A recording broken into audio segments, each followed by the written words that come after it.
there, my creative writers! The gist of our topic today is this. We have to walk the localized walk and talk the localized talk. But we have just one important subject to explore, and this thing is what we call transcreation. When did you first come across the word transcreation? How does this enhance the impact of the language? Does it add emotion and power of ideas? Let's find out and worry no more. Ma'am Shaddai is here to help you learn more. Join me in today's episode on transcreation of literary works. With special program in the arts, developing your talent for a better you is our top to do. Only here on Fantastic TV. Transcreation basically means recreating a text for the target audience. In other words, translating and recreating the text. In literature, there is no one-size-fits-all approach to recreate texts. That's where transcreation, translation, and recreation comes in. One effective strategy a writer should embrace is the localization strategy. Think globally, act locally, demonstrating how gestures are interpreted differently by different cultures. In this lesson, one should get to be aware of the different classification of literature.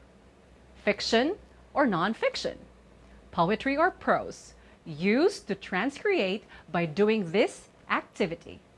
In 3, 2, 1, let's go. Directions.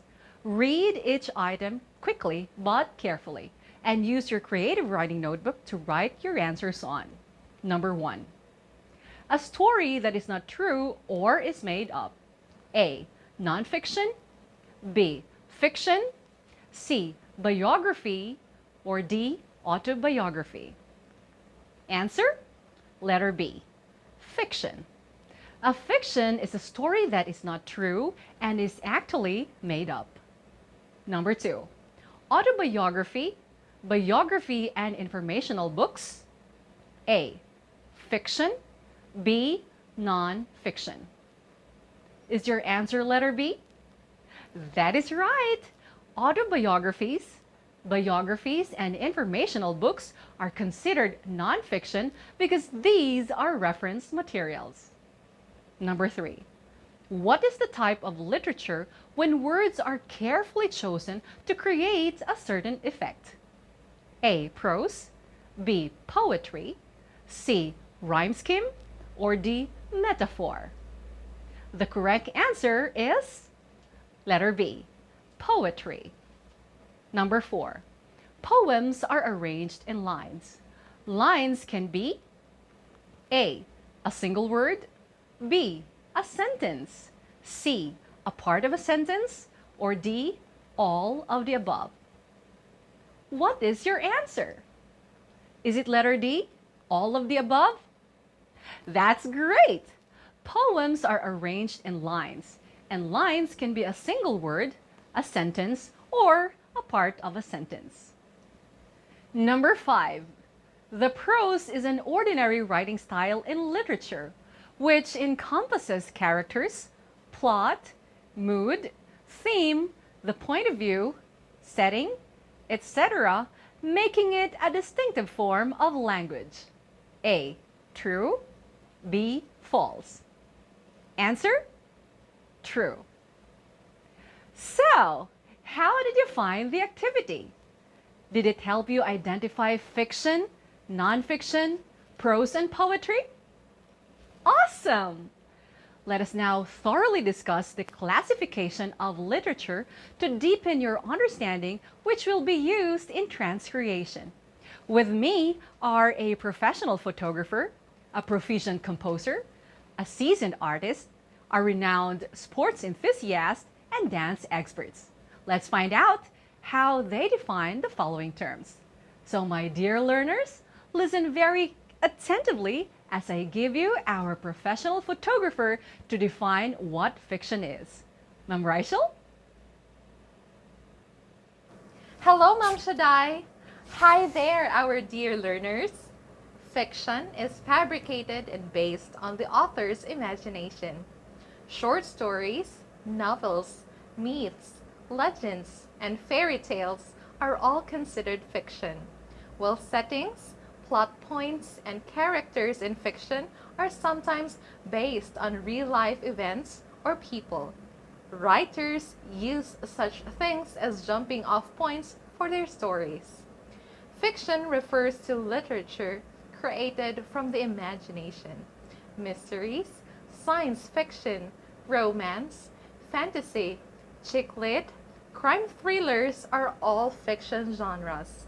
Whether or not all these genres should be considered literature is a matter of opinion. Thank you, Mom Rachel, for that informative definition of fiction. What is then the meaning of nonfiction? Sir John Ray, our proficient composer, can give us a detailed description of nonfiction. Sure, Ma'am Shaddai. What is nonfiction? Nonfiction, by contrast, is factual and reports on true events. Histories, biographies, journalism, and essays are all considered nonfiction. Like fiction, nonfiction also has a subgenre called literary nonfiction that refers to literature based on fact but written in creative way, making it as enjoyable to read as fiction.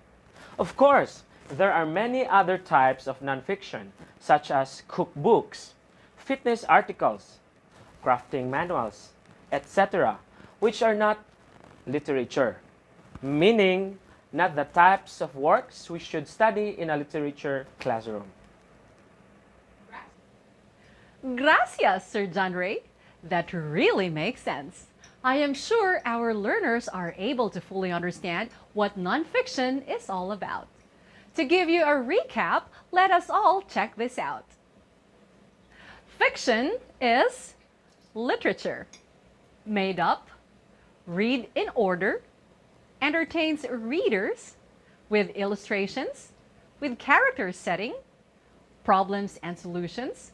It tells a story, animals can talk, and fiction has beginning, middle, and ending.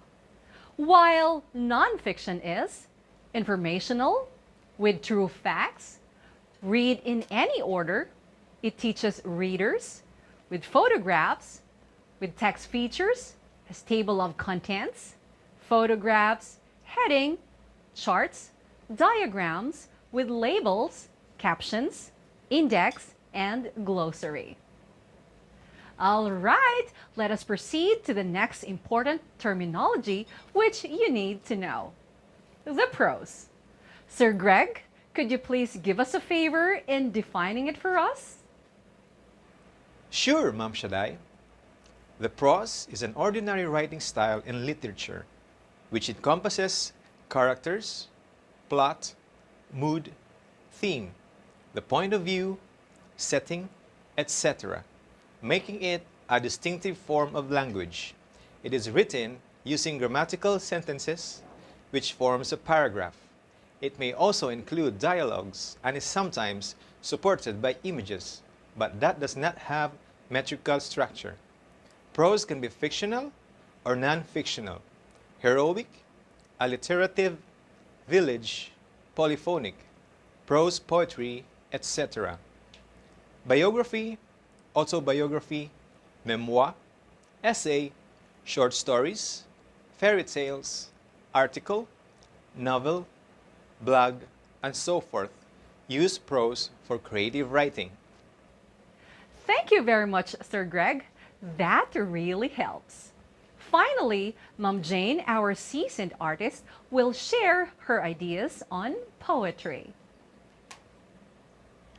Poetry is something that arouses a complete imaginative feeling by choosing appropriate language and selective words and arranging them in a manner that creates a proper pattern, rhyme, two or more words having identical ending sounds, and rhythm, cadence of the poem.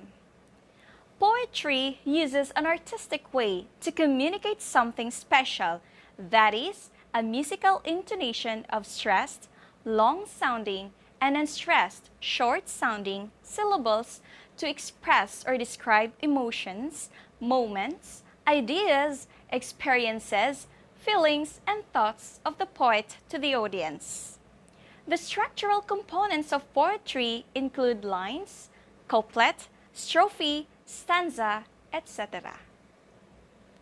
Thank you so much, Ma'am Jane, for your kindness in helping us define poetry. So, I will now show you prose and poetry in a nutshell. Prose does not pay attention to rhyme and rhythm. The writer usually has no word limit. Ideas are written in sentences. Sentences are grouped into paragraphs. Language is more natural and grammatical, and can be understood by reading once. Let's go to poetry. Poetry pays attention to rhyme and rhythm. Poets use a limited number of words. Ideas are written in lines, and lines are grouped into stanzas. Language is figurative and rhythmical. More than one reading may be needed to understand the meaning. My dear learners, if you notice, we tackle the classification of literature because these are prerequisites in doing transcreation. So, are you now prepared to engage yourself to transcreation? Great! Let us all listen to Sir Giles as he inputs his ideas and share with you his thoughts about transcreation. Sir Giles, take it away. Transcreation is the process of adopting content from one language to another while maintaining the existing tone, intent, and style. While creative translation will generally include some of your original content, just a reworking of specific ideas, transcreation will often be a complete reimagining of your content so it better resonates with different culture. We have to remember, we have to walk the localized walk and talk the localized talk. That is totally right, Sir Giles. Thank you very much for sharing your thoughts. In addition, transcreation is much more than translation. It takes the original message and conveys it in another language, making sure that the text in the target language keeps the original style, vocal tone, intent, and emotional salience. It is a combination of discipline and art, translation and interpretation. The process of transcreation involves understanding the target audience and carefully tailoring the message using suitable language, style imagery, and tone for optimal appeal and effective messaging. Transcreation enhances the impact of language. It cares not only about the clarity of the concept, but the emotion and the power of the idea. In our daily routine, thank you is one of the most commonly used. Did you know that there are other ways of saying thank you that will add more emotion to the language? So, let us try doing this next activity, entitled Creative Ways to Say Thank You. In your notebook, write at least 3 ways of saying thank you creatively. Example, you have no idea how much this means to me. Locally, we can usually say daghang salamat. But there are other ways to say thank you locally, like akong dakong kalipay. Sangko sa langit akong gibati. Malipayon kaayo ako. Now, it's your turn. Please write your answers on your notebook. Remember, talk locally. For your third example, use the English language and make it simple. All right, your teacher will just give you follow-up instructions on your deadline. So keep your lines open. This time, a performance task is now designed for you to work on. Here is an example of a short prose. The value of games. Parents often tell their children to stop playing around or get serious. But in fact, games are a very valuable way to spend time. Games can help teach young children about social cooperation, following rules, and fairness, all lessons they will need later in life.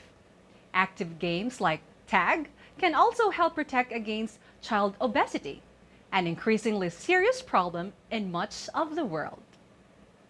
So, my dear learners, transcreate this literary work into a personalized poem, putting into consideration the basic ideas in applying transcreation. Write your poem on your notebook and please be guided with the criteria that follow. Criteria: retains the original message, vocal tone, and intent, 20 points. Recreates comprehensively the text using another style of writing, 15 points. Tailors the text using suitable language, imagery, tone, and style for effective messaging, 15 points. A total of 50 points. Again, always put in mind the criteria for you to be in the right track.